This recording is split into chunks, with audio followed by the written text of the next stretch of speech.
वफादार कुत्ता। खीरथर पहाड़ी सिलसिला 270 किलोमीटर की एक लंबी लाइन की सूरत में सिंध और बलूचिस्तान के दरमियान एक कुदरती सरहद है।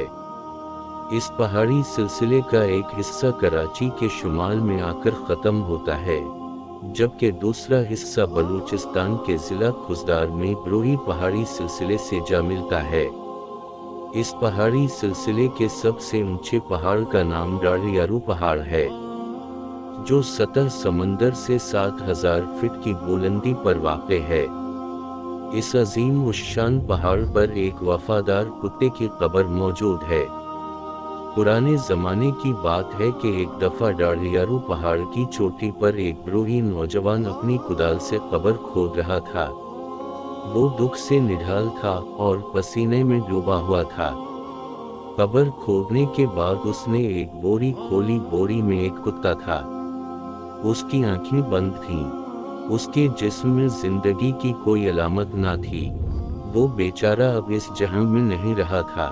नौजवान ने इस कुत्ते को कब्र में लिटा दिया और उसके ऊपर पत्थर रखने लगा। उस दिन हल्की हल्की बारिश हो रही थी। ब्रोही नौजवान ने अपने वफादार कुत्ते की कब्र पर आखिरी पत्थर रखा। कुछ देर बाद उठा और धाड़ें मार मार कर रोने लगा। इसने पूरा दिन वहां गुजारा और शाम को रोता हुआ अपने घर चला गया। घर में भी उसे सुकून और करार ना मिल सका। उसे अपने वफादार कुत्ते के साथ गुजारे हुए दिन बहुत याद आने लगे।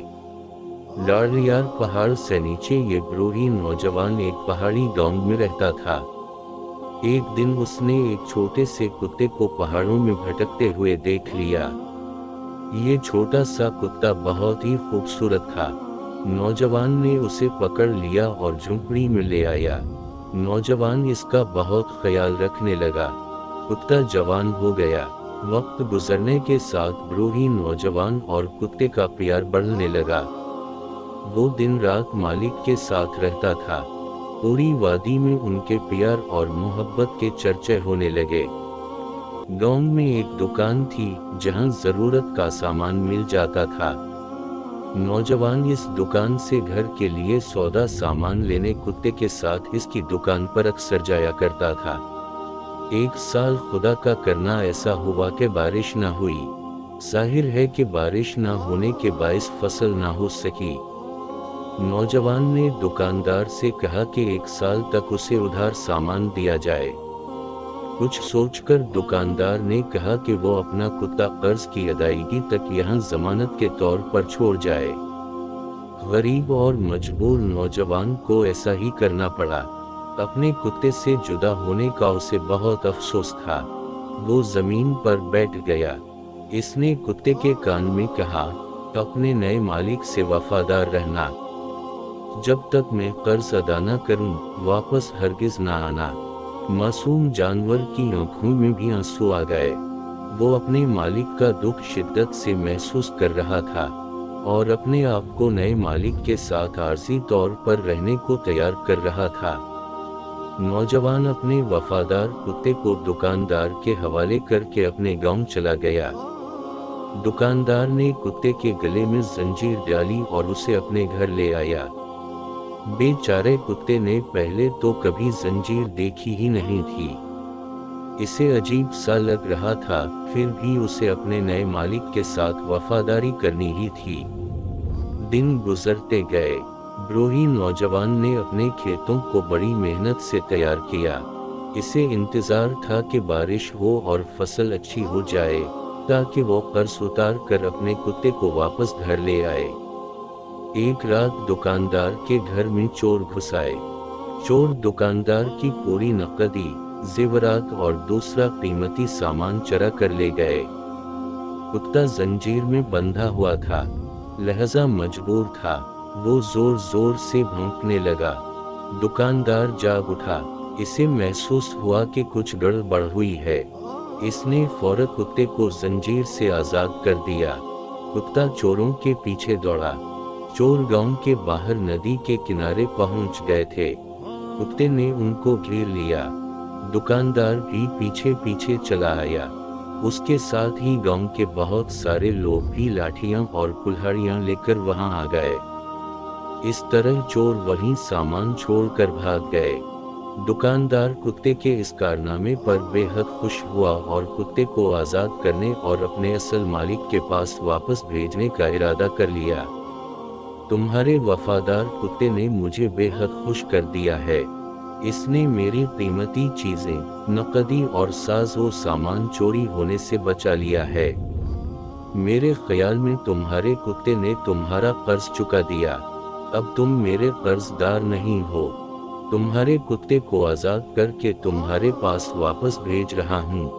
دوسرے دن دکاندار نے کتے کے گلے میں ایک پرچی ڈالی اور زنجیر کھول کر کتے کو اپنے پرانے مالک کے گھر جانے کا حکم دے دیا۔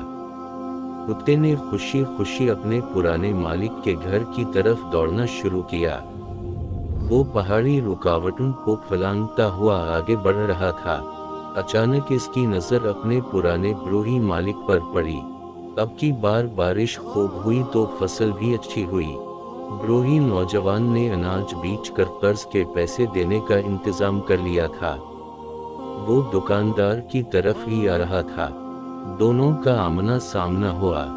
کتا خوشی سے دم ہلانے لگا، لیکن دونوں کے جذبات و احساسات ایک دوسرے سے بہت مختلف تھے۔ ایک بے حد خوش تھا تو دوسرا اس کے برعکس دکھ اور غصے میں تھا۔ کتے نے سوچا کہ اس کا پرانا مالک اس کی بہادری پر بہت خوش ہوگا اور اسے پیار کرے گا، جبکہ بروہی نوجوان سمجھ رہا تھا کہ یہ دکاندار کے ہاں سے بھاگ آیا ہے اور اس کے لیے شرمندگی اور ذلت کا باعث بنا ہے۔ بے شرم کتے، تم نے میری بے عزتی کرا دی۔ تم نالائق اور نمک حرام ہو۔ کتا بے چارہ اپنے مالک کے پیچھے پیچھے دوڑنے لگا، لیکن مالک نے اس پر کوئی توجہ نہ دی۔ اتنے قابل فخر اور وفادار جانور کے لیے یہ سب کچھ برداشت سے باہر تھا۔ اسے یقین ہو چکا کہ اس کو پرانا مالک قبول نہیں کرے گا، لہذا وہ غم کی شدت سے وہیں ڈھلوانی راستے پر گر گیا اور دم توڑ دیا۔ نوجوان جب دکاندار کے پاس قرضہ واپس کرنے پہنچا تو اسے حقیقت کا علم ہوا۔ دکاندار نے اسے بتایا کہ اس نے کتے کے گلے میں کتے کی رہائی اور قرض کی معافی کا پرچہ لکھ کر باندھ دیا تھا۔ دکھ، اداسی اور پچھتاوے کا بوجھ لیے نوجوان وہاں سے روانہ ہوا۔ ہلکی ہلکی بارش تھی، لیکن اس نوجوان کے دل میں تو دکھ اور پشیمانی کی تپش تھی۔ اس نے اپنے مرے ہوئے محبوب کتے کو بوری میں ڈالا اور ڈالیارو پہاڑ کی چوٹی پر قبر کھود کر اسے دفنا دیا۔ آج بھی اس وفادار اور قابل فخر کتے کی قبر اس پہاڑ کی چوٹی پر موجود ہے، جہاں سال کے 12 ماہ زبردست ٹھنڈ رہتی ہے۔ صدیاں بیت گئی ہیں، لیکن سندھ کے لوگ وفادار کتے کی کہانی کو نہیں بھولے۔